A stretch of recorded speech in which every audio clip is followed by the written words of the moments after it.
बिस्मिल्लाहिर्रहमानिर्रहीम। अस्सलाम वालेकुम। This is my YouTube channel mathematics with Naseem Sabir. तो आज हम जो है वो दूसरा लेक्चर अपना शुरू करेंगे। तो पिछले लेक्चर में हमने पढ़ा था डेरिवेटिव्स के हवाले से। तो मैंने आपको बताया था कि डेरिवेटिव जो है वो फाइंड करने के दो तरीके हैं। पहला है बाय डेफिनेशन या उसको बाय फर्स्ट प्रिंसिपल भी आप कहते हैं, और दूसरा जो है वो डायरेक्ट मेथड है। ठीक है, तो डेरिवेटिव बाय फर्स्ट प्रिंसिपल जो है वो मैंने आपको पिछले लेक्चर में जो है वो समझा दिया था, और मुझे उम्मीद है कि वो आपको समझ आ गया होगा। तो आज हम जो है वो दूसरा मेथड पढ़ेंगे डेरिवेटिव फाइंड करने का। वो डायरेक्ट मेथड है, और डायरेक्ट मेथड में कुछ रूल्स हैं, तो वो रूल्स जो है वो हम डिस्कस करते हैं। ठीक है जी।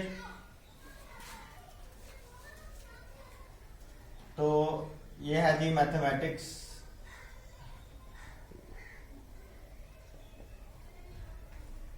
बीएससी का ये पेपर है, ए कोर्स का पेपर ए। वैसे तो ये सारी जो बेसिक चीजें हैं ये फर्स्ट ईयर सेकंड ईयर में हम पढ़ चुके हैं, लेकिन फिर भी मैं यहाँ पे रिव्यू जो है वो करवाना चाहता हूँ कि कुछ स्टूडेंट्स जो हैं उनके कॉन्सेप्ट क्लियर नहीं होते। तो सबसे पहला जो रूल है डायरेक्ट मेथड में हम डेरिवेटिव जो है वो कैसे फाइंड करते हैं। सबसे पहला रूल है आपके पास पावर रूल।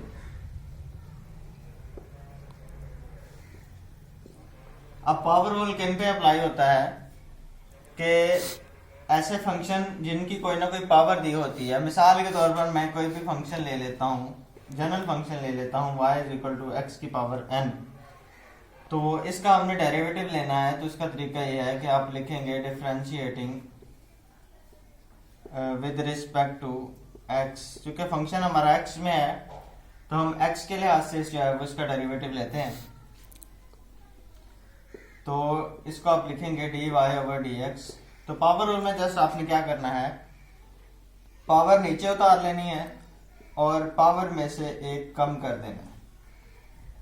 ठीक है जी, दोबारा बता देता हूँ। पावर रूल में पावर नीचे और पावर में से एक कम करना है, और फिर आपने इस पावर को छोड़ देना है। ठीक है, पावर को छोड़ के ये जो अंदर रकम बचेगी, ये वाली जो x है यानी कि उसका आपने दोबारा डेरिवेटिव लेना है। ठीक है, पावर नीचे, पावर में से कम, और फिर पावर छोड़ के ये जो पावर के बगैर बाकी जो रकम बचेगी इसका दोबारा डेरिवेटिव आपने ले लेना। तो n x की पावर n-1, और किसी भी वेरिएबल का उसके अपने लिहाज से डेरिवेटिव 1 होता है। यानी यहाँ पे हम x का डेरिवेटिव ले रहे हैं x के लिहाज से, तो x का डेरिवेटिव x के लिहाज से 1 होगा। इसी तरह आप y का डेरिवेटिव y के लिहाज से लेंगे तो 1 होगा, z का डेरिवेटिव z के लिहाज से लेंगे तो 1 होगा, t का डेरिवेटिव t के लिहाज से लेंगे तो 1 होगा। यानी हर वेरिएबल का अपने लिहाज से डेरिवेटिव जो है वो 1 होता है। तो इसका जवाब x की पावर n-1 आ गया। तो ये था पावर रूल। इसकी मैं एक एग्जांपल ले लेता हूँ। मिसाल के तौर पे फंक्शन है हमारे पास ax + b की पावर 3 ले लेते हैं ये। ठीक है, तो इसका अगर हम डेरिवेटिव लें तो उसी तरह पावर नीचे और पावर में से आप एक कम करेंगे तो यहाँ पे 2 बच जाएगा। फिर आपने पावर को छोड़ देना है अंदर जो भी रकम बचेगी पावर के बगैर उसका आपने डेरिवेटिव ले लेना। ठीक है, तो ax + b का स्क्वायर। अब a कांस्टेंट है, a को आपने वैसे लिख लेना है, और x का डेरिवेटिव x के लिहाज से 1 हो जाएगा, और प्लस ये जो कांस्टेंट है b यहाँ पे कांस्टेंट है, तो b का डेरिवेटिव जो है वो 0 हो जाएगा। ठीक है, कांस्टेंट का डेरिवेटिव 0 होता है, ये आप पढ़ चुके हैं। अब कांस्टेंट का डेरिवेटिव 0 क्यों होता है, ये सवाल ज़हन में आ सकता है। हमने पिछले लेक्चर में जैसे मैंने आपको बताया था, हमने पढ़ा हुआ है कि कांस्टेंट ज़ाहिर सी बात है, डेरिवेटिव जो है वो चेंज को कहते हैं। ठीक है, डेरिवेटिव चेंज को कहते हैं। अब कांस्टेंट जो है एक चीज जो कांस्टेंट है,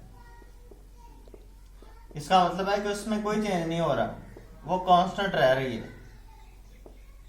जब चेंज कोई नहीं है तो चेंज चूंकि कहते डेरिवेटिव को है, तो जब चेंज कोई नहीं है तो डेरिवेटिव भी कोई नहीं है, इसका मतलब है तो फिर कांस्टेंट का जो डेरिवेटिव है वो 0 होता है।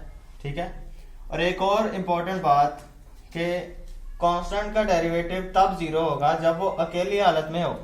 ठीक है। यहाँ पे बी अकेला है, इसके साथ कोई वेरिएबल नहीं है। जब साथ, अब देखिए यहाँ कांस्टेंट के साथ वेरिएबल है, तो यहाँ कांस्टेंट का डेरिवेटिव 0 नहीं करना आपने। कांस्टेंट जब अकेला हो तो फिर उसका डेरिवेटिव 0 होता है, अदरवाइज नहीं। ठीक है। जब कांस्टेंट किसी वेरिएबल के साथ हो तो फिर कांस्टेंट को हम वैसे ही छोड़ देते हैं और साथ जो वेरिएबल होता है उसका हम डेरिवेटिव लेते हैं। और जब कांस्टेंट अकेला हो तो उसका डेरिवेटिव जो है वो 0 होता है। ठीक है। आई होप ये सबको क्लियर हो गया होगा जी पावर रूल। अब जो है वो उससे अगले रूल की जानिब हम बढ़ते हैं।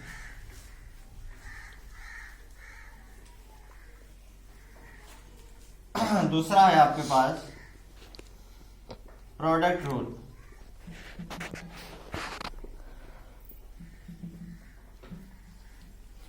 अब प्रोडक्ट से जाहिर सी बात है हमें प्रोडक्ट का मतलब पता है। प्रोडक्ट का मतलब होता है हासिल तरफ, यानी जब कोई भी दो फंक्शन जो हैं वो ज़रब हो रहे हों, ठीक है, मल्टीप्लाई हो रहे हों, तो उन पे जो है वो प्रोडक्ट रूल जो है वो अप्लाई होता है। यानी मिसाल के तौर पर मैं कोई भी फंक्शन, सबसे पहले तो मैं जनरल फंक्शन लेके आपको समझाऊंगा। ये देखिए आप दो फंक्शन है और जब फंक्शंस के दरमियान कोई इलामत ना हो तो उसका मतलब है कि उनके दरमियान ज़रब की इलामत होती है। अब जब दो फंक्शन जो है वो ज़रब हो रहे हों, मल्टीप्लाई हो रहे हों, तो उसका जो है हम डेरिवेटिव कैसे लेते हैं। तो उसका डेरिवेटिव लेने का तरीका ये है कि पहला वैसे ही और दूसरे का डेरिवेटिव, पहला वैसे ही दूसरे का डेरिवेटिव प्लस आपने दूसरा वैसे ही लिखना है और पहले का डेरिवेटिव। ठीक है जी। तो ये मैं दोबारा बता देता हूं कि पहला एज इट इज लिख देना है, दूसरे का डेरिवेटिव ले लेना है, प्लस दूसरा वैसे लिख देना है और पहले का डेरिवेटिव ले लेना है। तो ये आपका प्रोडक्ट रूल हो गया। इसकी मैं एक एग्जांपल ले लेता हूं, एग्जांपल से आपको जो है वो मजीद समझ आ जाएगी। मिसाल के तौर पर x-4 और x-2, इसका हमने डेरिवेटिव लेना है क्योंकि ये दो फंक्शन है और मल्टीप्लाई हो रहे हैं। तो जब आप इसका डेरिवेटिव लेंगे तो उसी तरह पहला वैसे ही, दूसरे का डेरिवेटिव प्लस दूसरा वैसे ही और पहले का डेरिवेटिव। तो पहला एज इट इज आ गया। इसका डेरिवेटिव लेंगे तो x का डेरिवेटिव x के लिहाज से 1 होता है और -2 जो कांस्टेंट है उसका डेरिवेटिव 0 होगा और x-2 इसी तरह x का डेरिवेटिव x के लिहाज से 1 हो गया और 4 कांस्टेंट है उसका 0 हो गया। अब 1 इससे मल्टीप्लाई हुआ तो ये वही रहेगा और यहाँ भी 1 इसके साथ मल्टीप्लाई होगा तो ये वही रहेगा। x और x ये आपके पास हो गया 2x और -4 और -2 ये माइनस का 6 आ गया। तो ये जी प्रोडक्ट रूल है। मुझे उम्मीद है कि ये क्लियर हो जाएगा सबको। अब जो तीसरा रूल है वो क्वोशंट रूल है। तीसरा और आखिरी रूल डेरिवेटिव लेने का वो आपके पास है क्वोशंट रूल। क्वोशंट रूल, अब क्वोशंट रूल तब अप्लाई होता है जब कोई से दो फंक्शन जो है, कोई भी दो फंक्शन वो डिवाइड हो रहे होते हैं। मैं उसी तरह जनरल एग्जांपल से पहले आपको समझाऊंगा। ये देखिए हमारे पास दो फंक्शन डिवाइड हो रहे हैं, इसका आप डेरिवेटिव लेंगे तो dy/dx, तो उसी तरह नीचे वाले का नीचे स्क्वायर।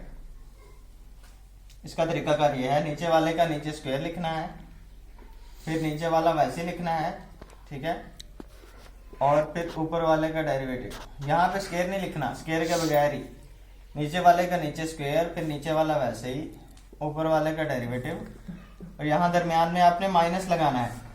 प्रोडक्ट रूल में प्लस है, क्वोशिएंट रूल में माइनस लगाना है दरमियान में। तो नीचे वाला वैसे ही, ऊपर वाले का डेरिवेटिव, माइनस ऊपर वाला वैसे ही और नीचे वाले का डेरिवेटिव। तो ये इसका तरीकाकार है, ठीक है। अब इसकी एक मिसाल मैं ले लेता हूं, y is equal to x plus one over x plus two. मिसाल के तौर पर कोई भी सिंपल सी एग्जांपल मैंने ले ली। तो इसका डेरिवेटिव जब आप लेंगे, इसी तरह आपने लिखना है, नीचे वाले का नीचे स्क्वायर आएगा, नीचे वाला वैसे ही, ऊपर वाले का डेरिवेटिव, दरम्यान में माइनस, ऊपर वाला वैसे ही और नीचे वाले का डेरिवेटिव। अब x प्लस टू और x का डेरिवेटिव x के लिहाज से 1 हो गया और 1 का 0, और इसी तरह यहाँ भी x का डेरिवेटिव x के लिहाज से 1 हो गया और 2 का डेरिवेटिव जो है वो 0 आ जाएगा। और नीचे x प्लस टू का स्क्वायर जो है वो आपने एज इट इज लिख देना है। अब x plus two minus x minus one, क्योंकि ये माइनस अंदर मल्टीप्लाई होगा, और नीचे आ जाएगा x प्लस टू का स्क्वायर। अब ये x x के साथ कैंसिल हो जाएगा, 2 में से 1 निकाल दे तो 1 ओवर x प्लस टू का स्क्वायर। तो ये जी आपको क्वोशिएंट रूल है। तो आई होप कि ये सारे रूल्स जो है वो क्लियर हो गए होंगे। अब इससे रिलेटेड जो एक्सरसाइज है वो इंशाल्लाह ताला आप सॉल्व कर सकते हैं। तो एक्सरसाइज के जो कुछ क्वेश्चंस हैं वो मैं आप सबको कुछ करवा देता हूं।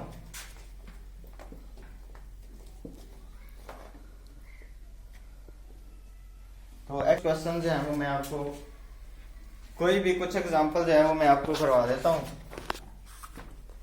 और बाकी जो है वो आपने खुद प्रैक्टिस करनी है। अब मिसाल के तौर पर ये पहला क्वेश्चन मैं ले लेता हूं, y इज इक्वल टू, बल्कि ये लेने से पहले मैं आपको कुछ फंक्शंस हैं उनके डेरिवेटिव आपको आने चाहिए, वो मैं सबसे पहले तो आपको बता दूं। ट्रिग्नोमेट्रिक फंक्शंस पहले तो हम ले लेते हैं। अब साइन एक्स का डेरिवेटिव होता है कॉज एक्स, और कॉज एक्स का डेरिवेटिव होता है जी माइनस साइन एक्स, और टेन एक्स का डेरिवेटिव होता है secant square x,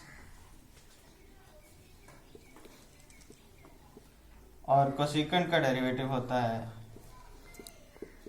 minus cosecant x cot x, और सीकेंट का डेरिवेटिव होता है सीकेंट एक्स टेन एक्स, और कॉट एक्स का डेरिवेटिव होता है माइनस कोसेकेंट स्क्वायर एक्स। ठीक है, तो ये कुछ डेरिवेटिव्स हैं ट्रिग्नोमेट्रिक फंक्शन के, वो आपने याद रखने हैं। इसके अलावा e की पावर x का डेरिवेटिव e की पावर x ही होता है, और नेचुरल लॉग ऑफ x का डेरिवेटिव जो है वो 1 ओवर x होता है। ठीक है, अब ये ट्रिग्नोमेट्रिक फंक्शन सिंपल थे। अब कुछ इनवर्स ट्रिग्नोमेट्रिक फंक्शंस के जो डेरिवेटिव है वो भी मैं आपको बताना चाहूंगा। इनवर्स जो है वो उसके डेरिवेटिव भी आप देख लें ताकि सब कुछ क्लियर हो, उसके बाद हम एक्सरसाइज शुरू करें। साइन इनवर्स एक्स का डेरिवेटिव होता है 1 ओवर 1 माइनस एक्स स्क्वायर का under root. Cos inverse x का डेरिवेटिव होता है -1 ओवर 1 माइनस एक्स स्क्वायर का अंडर रूट, और टेन इनवर्स एक्स का डेरिवेटिव होता है 1/1 प्लस एक्स का square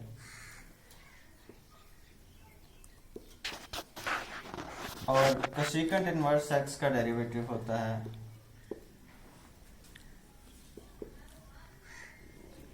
1/x into 1 minus x square का अंडर रूट। और इसके अलावा इधर ही रखें,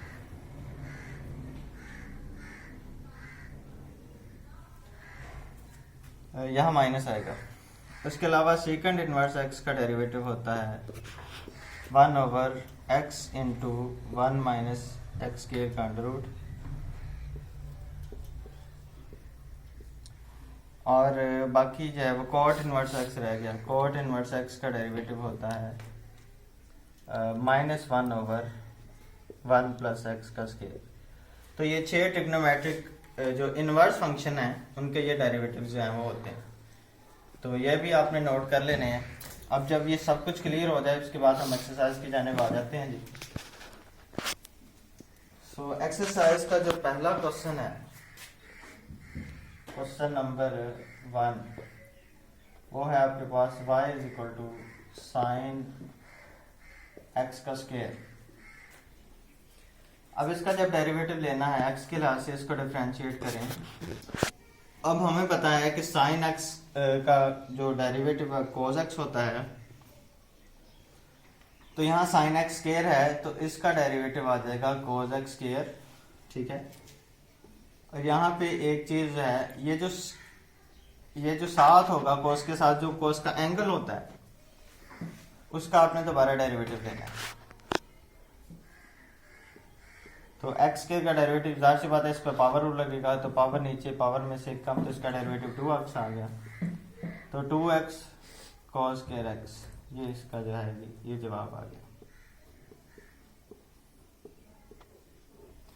इसके अलावा अगला प्रॉब्लम देख लेते हैं जी हम।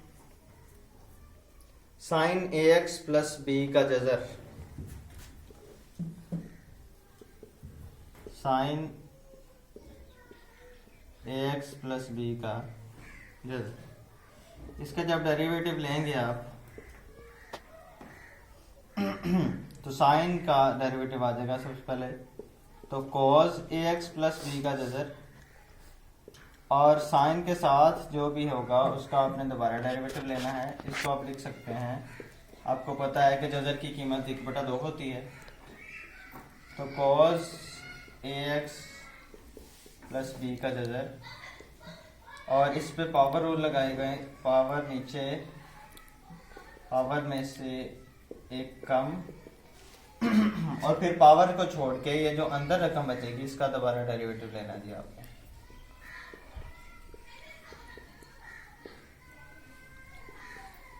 तो cos ax प्लस b और ax प्लस b की पावर 1/2 में से 1 निकालें तो -1/2।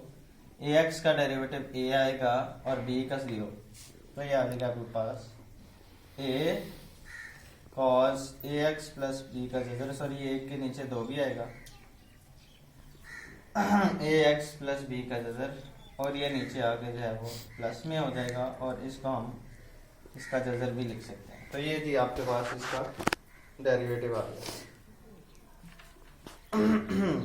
अब इसके बाद बाकी हमारे पास जितने भी क्वेश्चंस हैं इस एक्सरसाइज के, तकरीबन 13 क्वेश्चंस जो हैं वो बनते हैं। तो ये आपने खुद करने हैं जी, प्रैक्टिस जो है वो कीजिएगा। अगर किसी भी क्वेश्चन में कोई आपको प्रॉब्लम महसूस हो तो कमेंट सेक्शन में जो है वो आप हमें बता सकते हैं, ठीक है। उम्मीद है आपको आज का लेक्चर जो है वो समझ आ गया होगा। तो इंशाल्लाह ताला अगले लेक्चर में एक नए टॉपिक के साथ मिलेंगे। तब तक के लिए इजाज़त दीजिए। अल्लाह हाफ़िज़।